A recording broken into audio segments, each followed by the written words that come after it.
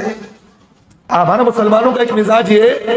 دیکھیں ایک بات میں ذہن میں رکھنا، ایک نوٹ بات کہہ رہا ہوں، ضروری بات. دعوت خوشی کے موقع پر کی جاتی ہے، غم پر کی جاتی ہے؟ مجھے اتنا بتاؤ. دعوت جو ہے نا خوشی کے موقع پر کرتے ہیں، غم کے موقع پر کرتے ہیں. دعوت آدمی خوشی کے موقع پر کرتا ہے، غم کے موقع پر نہیں کرتا.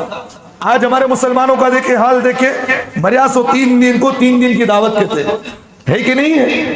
خوب پیٹ بھرو کھالے کو جاری. ایک مرتبہ جو ہے، میں ایک مرتبہ کہیں گیا تھا، میں ہمارے دوست تھے، رشتہ دار تھے، میں ان کے موتا میں گیا، نماز ہو گئی.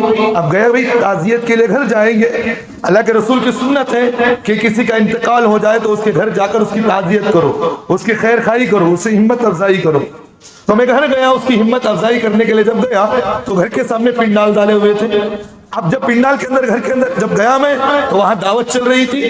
میں نے پوچھا یہ کون سی دعوت بھائی؟ کہا کہ حضرت جو آدمی موتا کو آپ ہی ان کو دعوت کر رہے ہیں حضرت. خیر چلو اچھی بات ہے، آئے ہوئے مہمانوں کا اکرام کرنا. جب ان کی تعزیت کر کے باہر نکلا تو ایک آدمی آ کے بولے حضرت تمہیں مولوی صاحب کو دعوت نہیں کھانی نا؟ حضرت بولے کون سی دعوت بھائی؟ برکت کی دعوت کھانا حضرت، موتا کے گھر میں نہیں کھے تو گنہگار حضرت تمہیں گیا. مجھے بولے بھائی کہیں سی بات ہے بھائی، جس گھر کے اندر غم کا موقع ہو اس گھر کے اندر بیٹھ کر دعوت کھاتے ہوئے شرم نہیں آتی ہے ہمیں؟ حالانکہ شریعت مطہرہ کے اندر، اسلام میں اللہ کے رسول صلی اللہ علیہ وسلم نے ہمیں اس بات کی تعلیم دیے ہیں جس گھر میں کبھی موتا ہو جائے اس گھر والوں کے لیے اغل بغل جتنے بھی پڑوس لوگ ہیں اس گھر والوں کے لیے 3 دن تک پکانے کی اجازت نہ دو. اپنے گھر سے کھانا لے جا کر ان کو دو. وہ غم کے اندر ہے، ان کے گھر کے اندر اس کا باپ کا انتقال ہو گیا، ماں کا انتقال ہو گیا، بھائی کا انتقال ہو گیا، بچے کا انتقال ہو گیا، وہ غم کے اندر ہے. تمہارے اڑوس پڑوس والوں کی ذمہ داری ہے کہ 3 دن تک ان لوگوں کی دعوت کرو، کھانا کھلاؤ ان کو، تاکہ ان کا غم ڈھیلا ہو، ہلکا ہو. لیکن آج ہمارے مسلمانوں کا حال یہ ہے، جہاں جاتی وہاں کھالے کو آ کو سڑک لے کو آتے. ہوتا نہیں ہوتا. دعوت کھانے والا اگر دعا کر لے، میں ایک بات ذہن میں آ رہی، بعض مرتبہ دعوت کھانے والے دعا کرتی. ایک مرتبہ میں دعوت میں بیٹھا ہوا تھا، بچپن کی بات کہہ رہا ہوں، دعوت میں بیٹھا ہوا تھا، میرے بازو ایک آدمی بیٹھا ہوا. کہا کہ حضرت کون سی دعوت معلوم تم نے؟ کہا نہیں معلوم. نہیں 12ویں کی دعوت حضرت. یہ کہا اچھی بات ہے.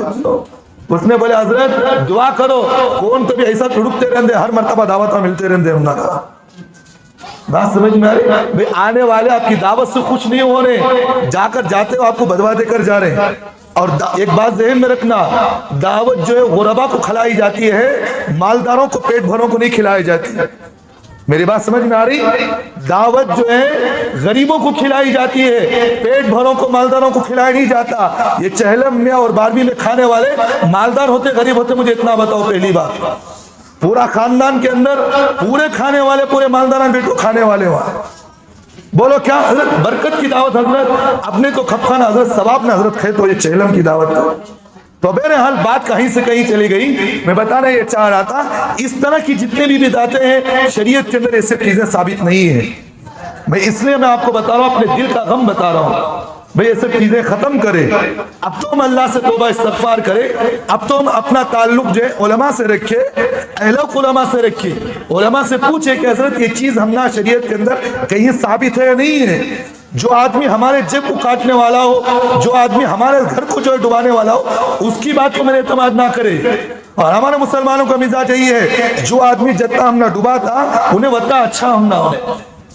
کون تبھی امام صاحب کو آگو بولے حضرت گھر میں تکلیف ہے، حضرت کہتا دعا بولو. حضرت بولے حضرت جو فری میں دعا بول ڈالے، بھئی یہ دعا پڑھ لو اللہ تمہیں کامیاب کرتی ہے. بول گو اہمیت نہیں رہتی. 1 دن پڑھتا، 2 دن پڑھتا، تیسرے دن بولتا کیا مولی کی انہیں دعا دیا سو ڈھنکی دیا نہیں کہتا. پھر جا کیا کرتا، کوئی عامل کو پکڑ لیتا، بولتا حضرت بڑی پریشانی، وہ انہیں سورج دیکھو کیا بولتا، وہ بڑے پریشان ہیں بھی، تمہیں ایک کام کرو 5000 روپے لگتے تمہیں علاج کرنے، خوش ہو کو 5000 روپے دے ڈالتا. کھینچنے والے کی ہمارے پاس اہمیت ہے، فری میں دعا بولنے کے والے کی اہمیت نہیں ہمارے پاس. انہیں کیا کہ تعویذ ملک کو ڈال ڈالیا، خوش ہو کو وہی تعویذ، ایسی تعویذ ہے نہیں ہے. شیطان کے پاس گیا تو شیطان بھٹ، ایسی بات نہیں ہے.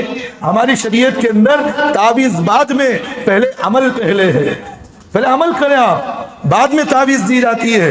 عمل کیا بھی نہیں، خالی تعویذ رکھ لے کو جو ہے گلگنٹا بھائی کے سگا پھر لگ رہا تو کہتے بھائی فائدہ ہو سے.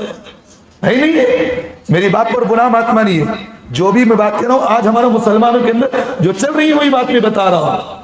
تو بہرحال یہ رجب کے موقع پر یہ دعوتیں کرنا, یہ کرنا, وہ کرنا, یہ سب چیزیں شریعت کے اندر ثابت نہیں ہے.